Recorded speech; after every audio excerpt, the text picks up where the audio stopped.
So this whole structure, I mean, I show you a thing I shared in 2017 already, and it's about most of all misery in this world is created as a business model, and that's how this works, because all the energy, all the value of this planet is sucked up through this line to the pyramid. This is how they become more powerful and richer. And it's also about the energy, so the not physical part, not the part we can see, because if you have negative emotion, it's also sucked up. There are beings who are living on that negative energy. We don't see much with our eyes. It's already proven by many scientists. We see only a very small part of the spectrum of life. We live in the four dimensions. I call time the fourth dimension. So we have length, width and height. But time is the fourth dimension. And so there are other beings that you believe live beyond this dimension. Yeah. And are the people at the top of the pyramid taking advantage of that knowledge? They are the servants. They themselves proclaim that they have very old lines for thousands of years, and that they are hybrids. So hybrids? Yeah, so that they are from partly extraterrestrial beings. That's why they call themselves the chosen ones, the higher ones, because they are the rulers of this planet for so many thousands of years. And what is their ultimate goal? What are they leading towards? Why are they doing all of this, as far as you know? They have the same, like I had, a full black hole of emptiness. Never enough. In all the layers. So physical wise, energy wise, spiritual wise. You can't imagine, because you're not a black hole. So for a human being it's very difficult to understand what is real hate, what is real anger in a sense of I'm talking about.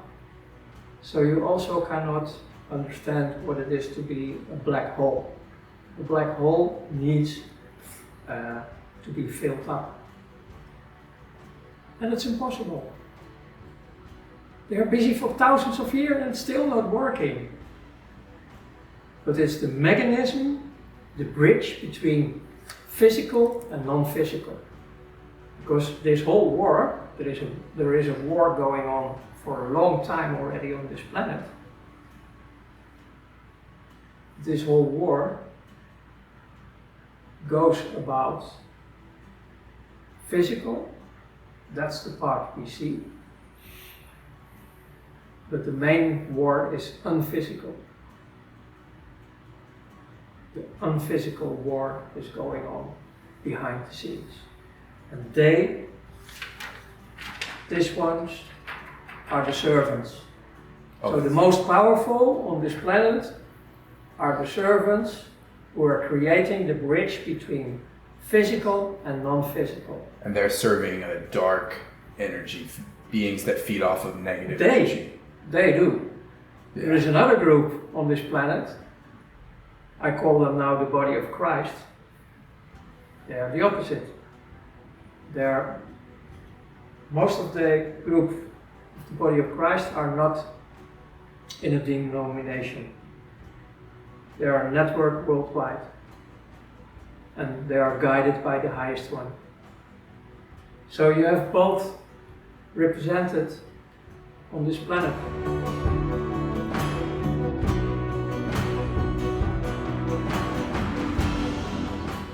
Are you part of the body of Christ? I am. Now, in your second life? Yeah. And is this group more open and less anonymous than Sorry, the dark side? no, it's such a big present for me to serve. I didn't deserve anything.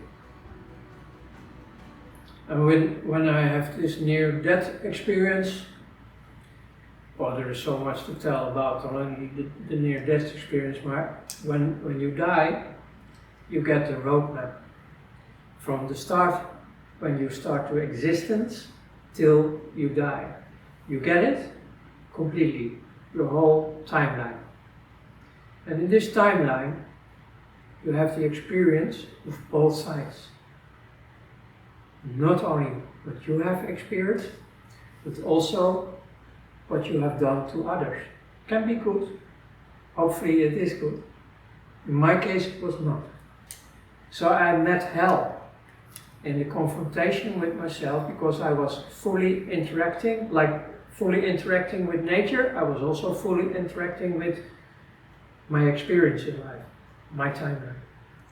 So when I came out and they saved me, I judged myself and I said, I have to kill myself. Later on I realized that that was my first act of love, because the reason why I wanted to kill myself was that the image I had, the impressions I had about this roadmap were so dark, so evil, that the only thing I could do is not existing anymore on this planet. So later on I discovered for myself that this was the first act of love, because when I wipe out myself, no harm can be done anymore. So by choosing to lose my life, I received life. That's for me still unbelievable.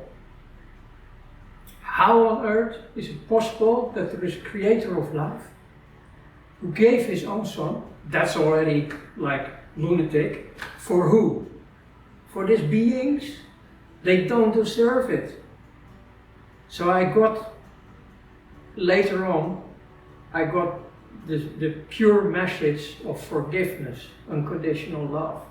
That there is a source of life who is only with open arms, hoping that all the children are coming home to have a relation, interdimensional relation.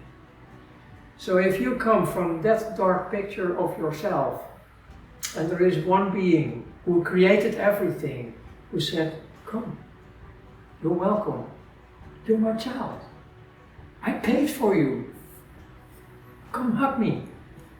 Well, for me it was a huge impact, and still you notice it's still, I mean, this is the biggest present you ever can receive. It saved your life, it sounds like. It is. So when you gave me this question of I'm a part of the body of Christ, that touched me already again, because I didn't deserve it. It's an honor. I don't have to do anything for it, but from my heart, I only have the desire to make peace on this planet. I have only desire to create a paradise on this planet with all the other human beings who are in the same way, trying to create it. And so, despite the fact that the people at the top of that pyramid have full, total control, as you said, you believe in the old system. You believe that there's a chance that we can move past the old system, even though they have total control. It can be done tomorrow. It's all based on us, human beings. As long as we live in this program, this prison, where this mechanism is the main mechanism, is the finance world. Through the finance world, you manage the whole world. And then on top, of course, you create all the misery. Then you get all this bullshit. This is the first business model example. This is about the Golan Heights. I don't judge about it. I look just about what's behind. And of course, the official story is we need safety zones. Because when the state of Israel started to exist, all the Arabic states around it, you start to fight Israel. 1948 48 was one, was the and then the 67, 67 was another one, and that's when they occupied the Golan, I believe. I think. Yeah. But official, the story is, of course, it's to create safety zones. Very acceptable.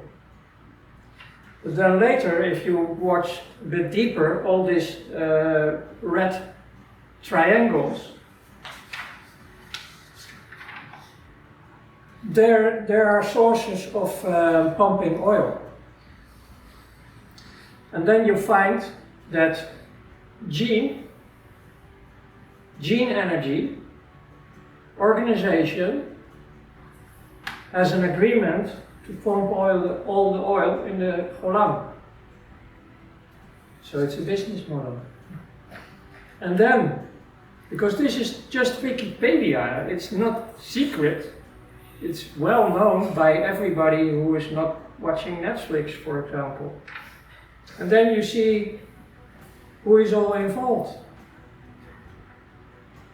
Then you see Dick Cheney, former Vice President of the United States. You see Rudolph Murdoch. You see James Woolsey, former CIA director. Hey, Secret Service, oh yeah. Larry Summer, former head of US Treasury. Hey, that's finance. Connected with the Federal Reserve. Oh, must be coincidence. And you see Jacob Rothschild, well-known banking family, master puppet. You see ex-ambassador of the United Nations involved. That was Bill Richardson. Well, go on and on and on. The list is full. It's known. Everything is told. The truth is out there. We, the people, accept it or say no. But first, your consciousness needs to grow. You need to be aware of all these things. Here, same. Second business model. It's about Saddam Hussein. Iraq. He was making the announcement that he doesn't sell his oil anymore for American dollars, because the American dollar, after 71 with Nixon, the gold-backed dollar was gone. There was no backup anymore. So later, the dollar became a petrol dollar backed by oil.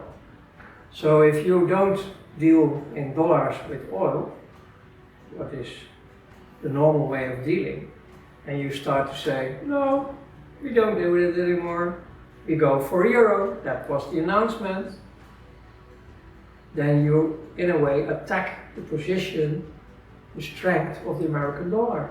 So it's about economics.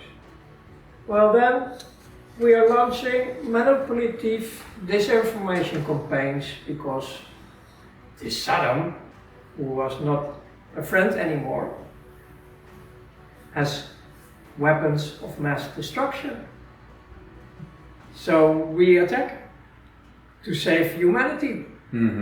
That's what we all believe.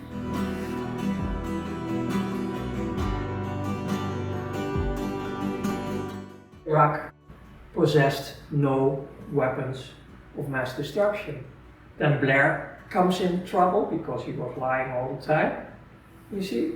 Right, and you have similar stories in Syria and in on Libya. and on and on. And then after the war, all oil companies entering like, yoo-hoo, Now, I thank think you. almost, maybe even a majority of Americans They don't know. agree with you on this. No, I think a lot of Americans Do you believe think? that these wars are fought for economics and for oil. That's something I grew up hearing. But what a lot of us aren't hearing about is the idea that it's all controlled by these master puppets, as you call them. Yeah. That's something that is more contested, that, you know, as you say, is unseen. And so Your opinion is that really representing most of the American population, that they figured it out already, like, this is not true, because a lot of young men and women gave their life. It was all because of bringing democracy and peace. It was all with very good intentions that they lost their life. This is not a little thing. It's the most precious thing you can have within your family, your life.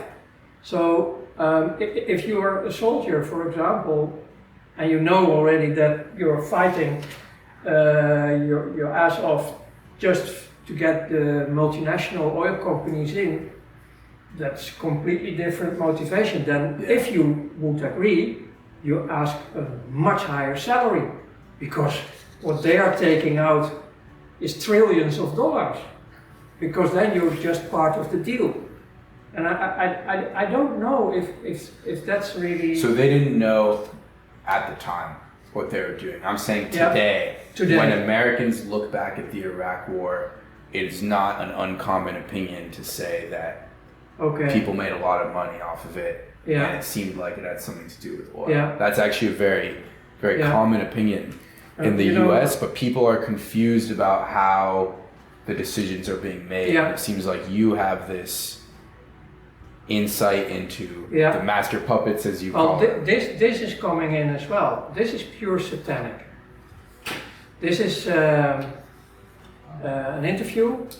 It was with Madeleine Albright in that time.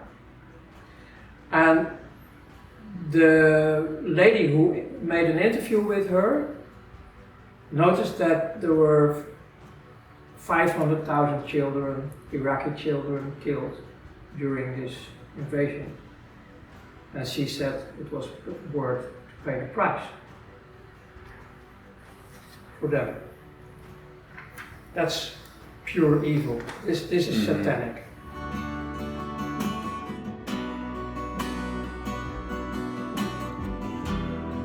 And I know this, of course, after my own shocks in the end of my career, and they invite me for child sacrifice.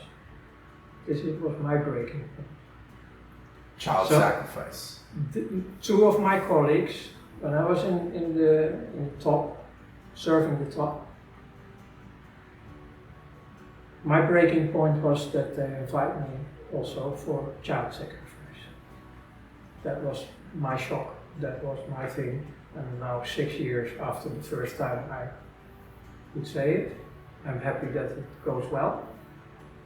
But in my youth, I had seen a very dark part of child abuse. But later on, in what I start to know, the satanic church was protecting children. So afterwards, when you start to be invited by two of your colleagues for exactly that, what was happening in my youth. So this was distinct from the satanic rituals you had seen lower down the pyramid, which were protecting children. As you got higher up, you became aware of the abuse of children. They wanted to blackmail me as well. It was blackmail. That was the reason behind it. Afterwards, when you get this invitation, it's already a shock to get this from two of your colleagues. So I never went.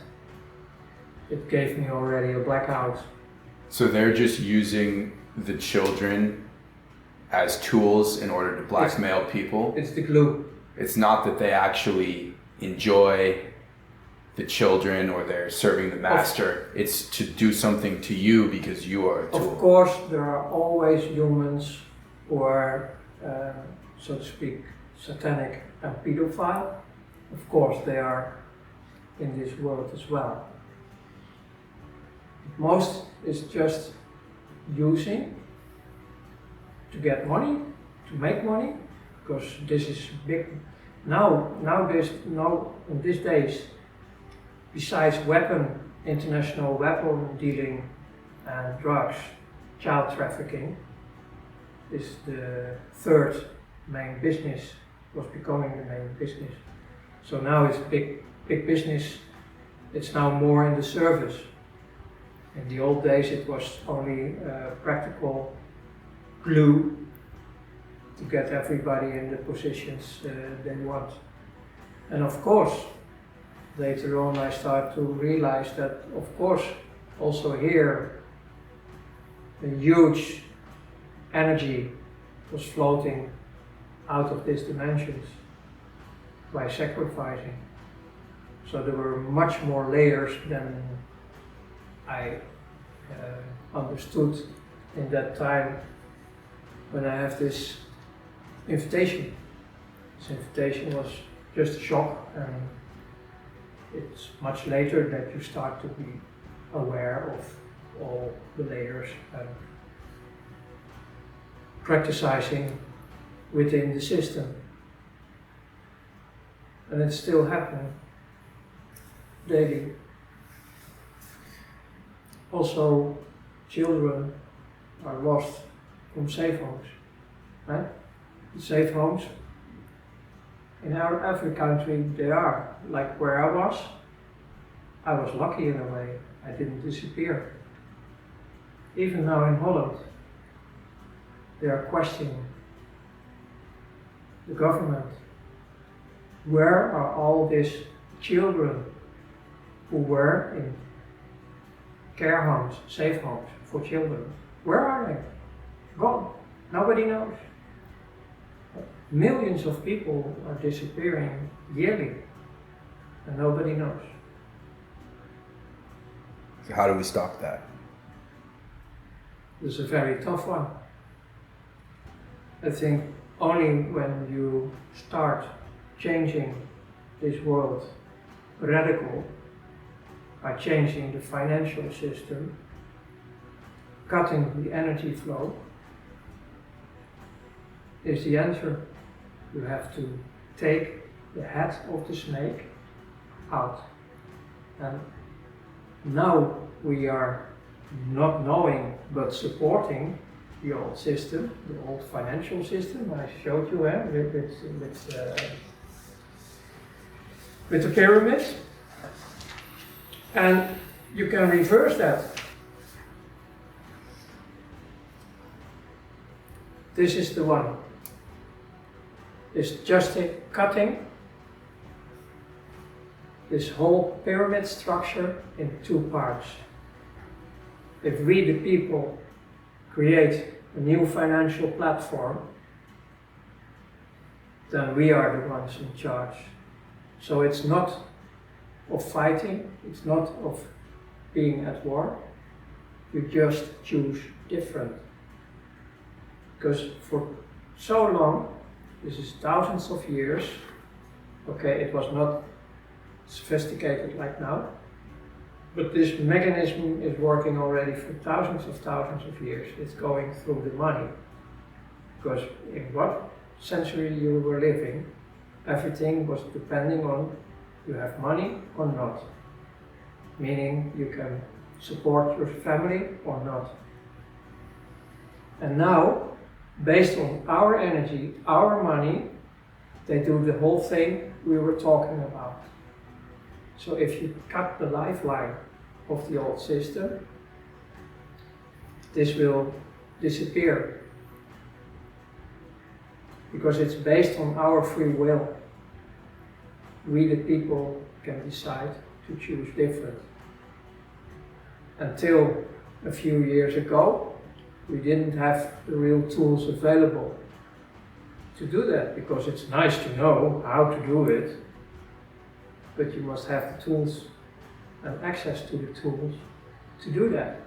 Because if all the money worldwide from the people floats in their own financial platform, then you can choose where are your investments going. Where do we put our money?